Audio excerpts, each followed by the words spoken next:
સરકાર લાખો અને કરોડો રૂપિયાનો ખર્ચ કરે છે નંદઘર માટે, એટલે કે બાળકોને ભણવા માટે, બાળકોની માવજત થાય, તેમની જાળવણી થાય.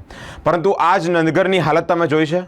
શહેરના હાથીકાના વિસ્તારમાં નંદઘર આવ્યું છે. અહીંયા કચરાના ઢગલે ઢગલા છે. આવામાં ભણશે વિદ્યાર્થીઓ, આવામાં ભણશે બાળકો? મોટો પ્રશ્નાર્થ છે. બનાવી તો દે છે, પછી સાફ સફાઈ, ચોખ્ખાઈ, જાળવણી રાખવાની કોની જવાબદારી?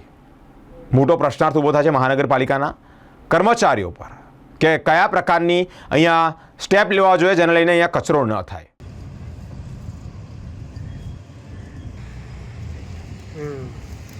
આ બધું સેટિંગ પાડેલું એટલે બધે